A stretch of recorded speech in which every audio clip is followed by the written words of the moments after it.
Okay, so Hugo S, 3D generalist. So I'd like to do a little bit of, or I like to do a little bit of everything, says Hugo, when it comes to 3D, which is why I wanted to become a 3D generalist. I kind of feel like my portfolio is all over the place. I get that feeling as well. Not necessarily a bad thing, but I get that feeling, um, which is why I'm sending it here for a review. Thank you. So yes,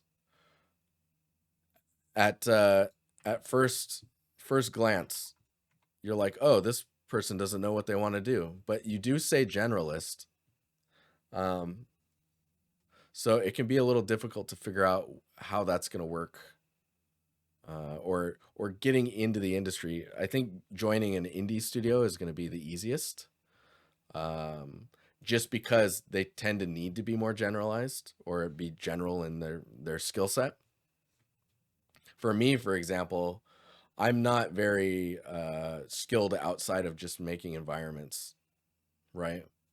So if you had me animate or had me make a character, I'm likely not going to do great at first. I can pick it up and get there eventually, but I'm for sure not a generalist. Um, but yeah, when we look at your portfolio, I see it's quite broad. There's characters, we got some environments. It looks like maybe some ad type stuff or just some experimentation maybe. So let's take a look here.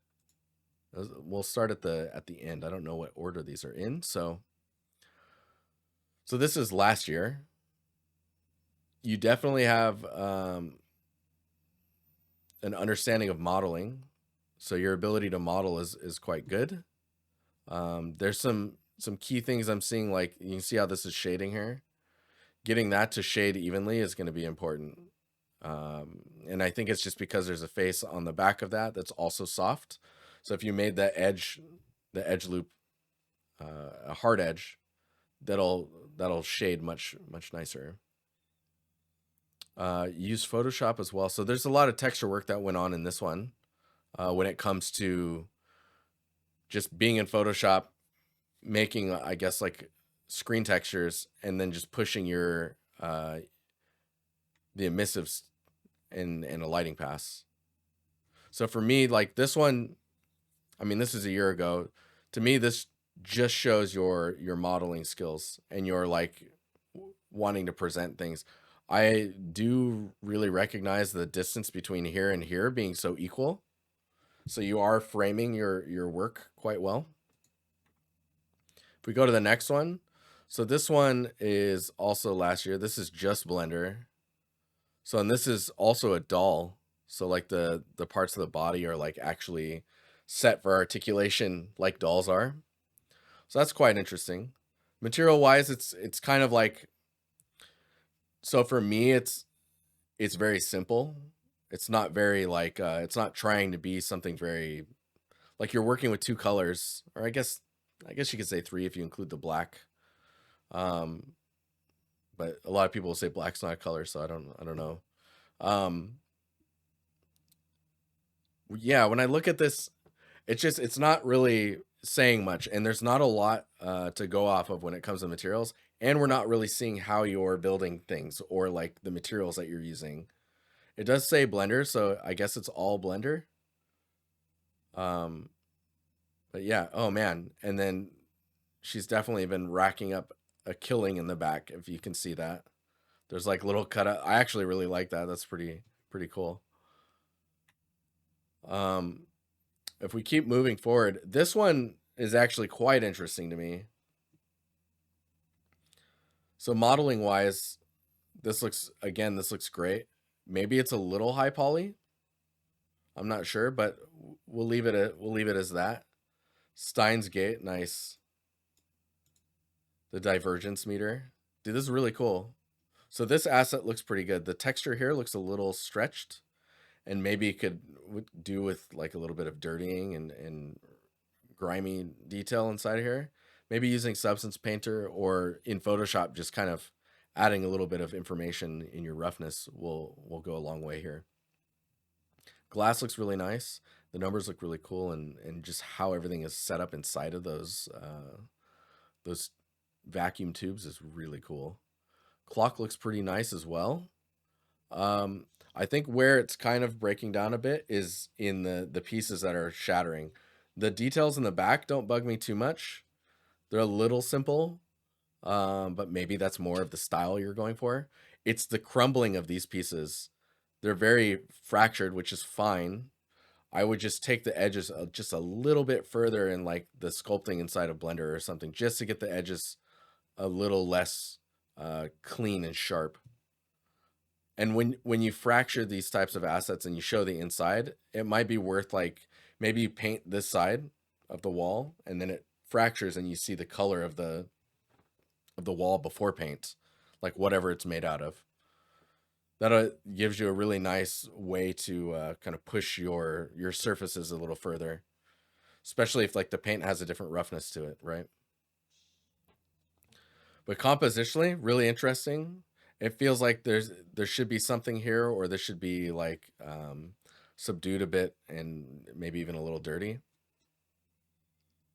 And then I guess I would like to see wireframes. I don't know if this is if you're trying to be so if you're a 3D generalist, if this is trying to be for games, then we need to start seeing wireframes and understanding how you're putting stuff together.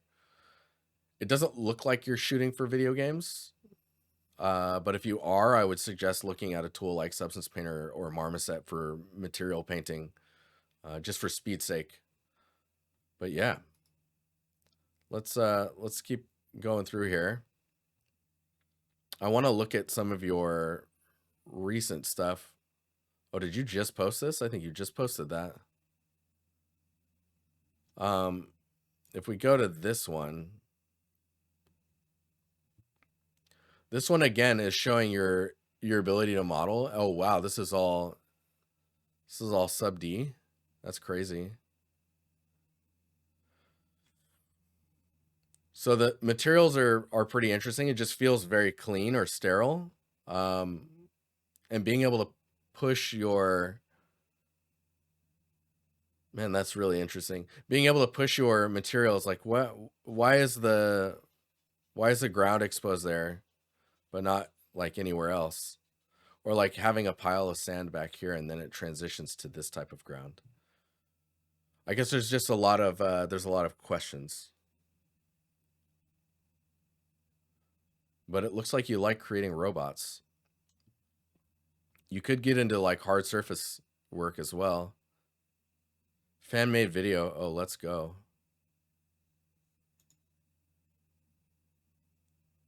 I'm curious. I'm also scared.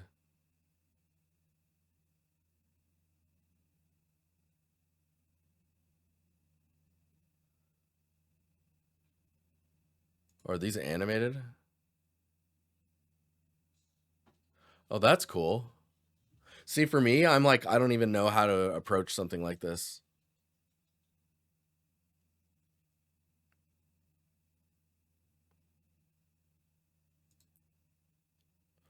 Don't mind me skipping around. I just want to see if there's any other like, ooh, yeah.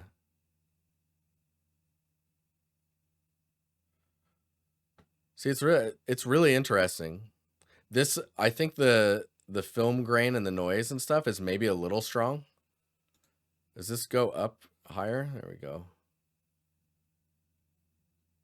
The grain's helping, or the resolution's helping a little bit, but the grain's not as bad, I think, as the like these strip lines.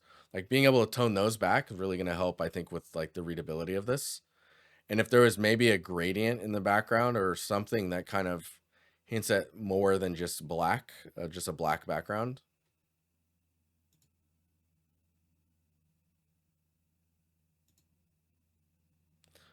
I like when you bloom this stuff out, though. It's really interesting looking.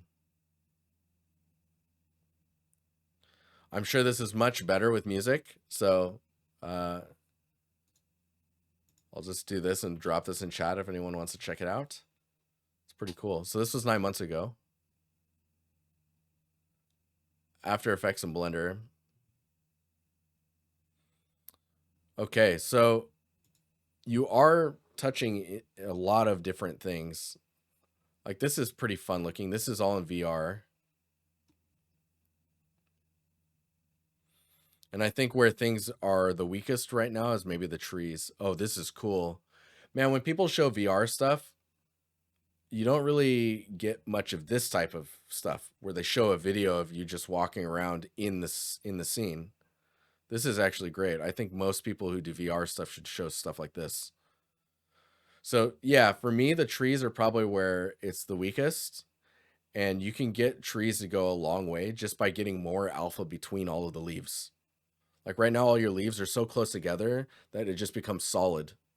And I think if you cut the amount of leaves in half, you'd start seeing through the tree much more, right? And if you're worried about it not looking full, you can fill it with a few more cards. If it's too expensive, then I can get why you're doing it this way. But like the trunk, for example, needs to like narrow out further to the bottom there. But yeah, it's really cool. It's interesting too with the buildings in the back. Poly Park was a map I created for the game Big Ballers. I love it. This map includes a small park with 3 basketball courts. Hoops were not necessary to model. Between a sea and the city landscape, everything from the layout, court designs, and props, etc., was done by me. So this is awesome because it shows a lot of like your ability to get everything working and shipping content. Fatal says he worked on multimedia studio where they made animations for museums, galleries, commercials, etc. And the skill like that are very useful. This is really cool. Yeah, you should be proud of that. And then I think we've got this basketball drills. Okay, so now you're making a character. I had fun creating this very short animation despite its length. I did take quite a while to finish, or it did take quite a while to finish. Let's see here.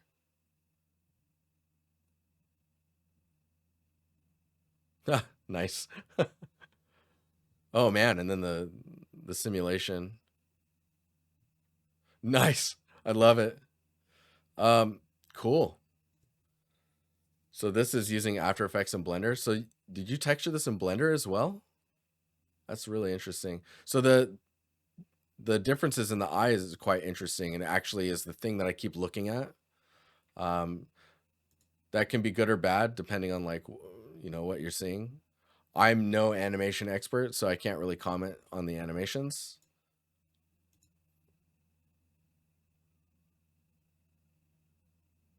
But yeah, I think the best thing I could suggest is take a video of yourself sitting on something and then looking at the camera and doing the peace symbol.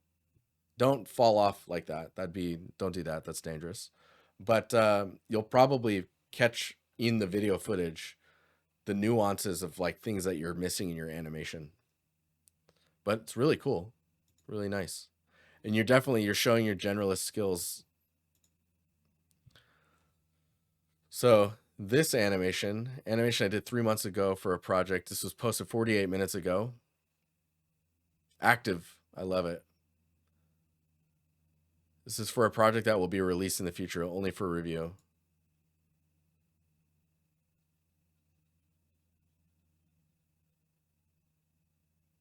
With a new, more powerful engine.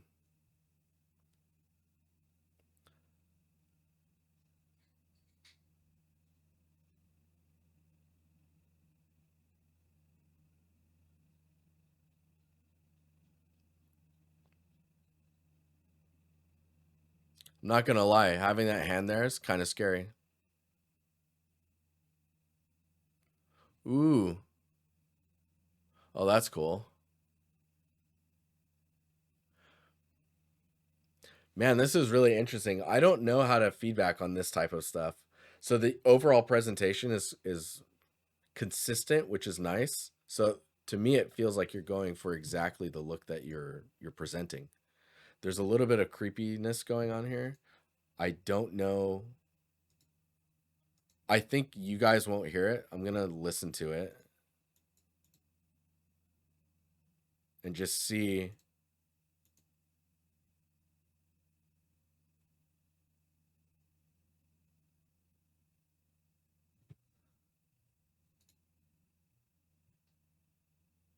Oh, okay. This is kind of creepy. When I,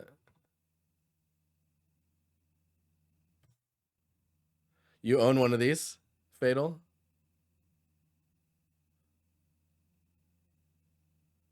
That is ooh, I like the music on the end of this.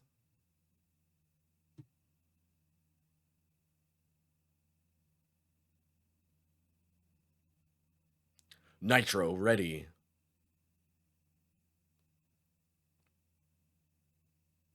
That's really cool. I want to see more. Like I need to. It says work in progress, of course, but I want to see the UVs and the geometry. I want to see how you're modeling stuff. That overall though, that the execution on that is really consistent, which is nice. And it's still a work in progress, so you're still working on it. So, but yeah, there's a few other pieces in here. But I think if I were to say anything about your work to push yourself further in the generalist role, um, you really need to push your materials. And right now, I'm seeing is like Blender, maybe a little bit of Photoshop, and what is it? After Effects. Yeah, so After Effects, Photoshop. I would get like a texturing tool in here because it'll really push your materials further, and then or it'll give you the ability to have control to push your materials further.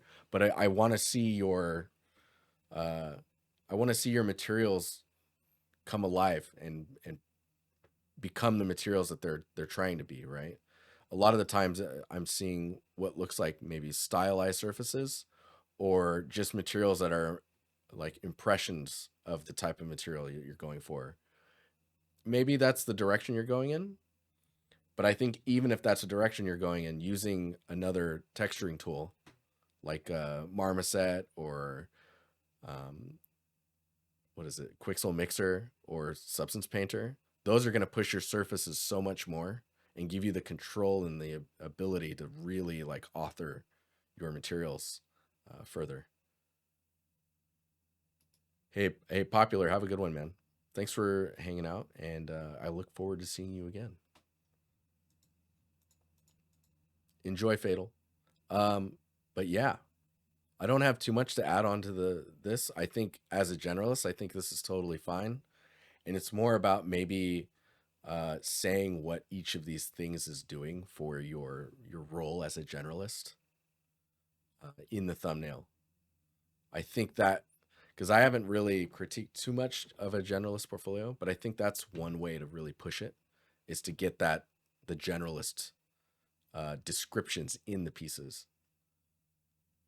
But yeah, there's a ton of different skills happening in here. Like if it said something in the quarter about like video, uh, post, like animation, this one's VR, right?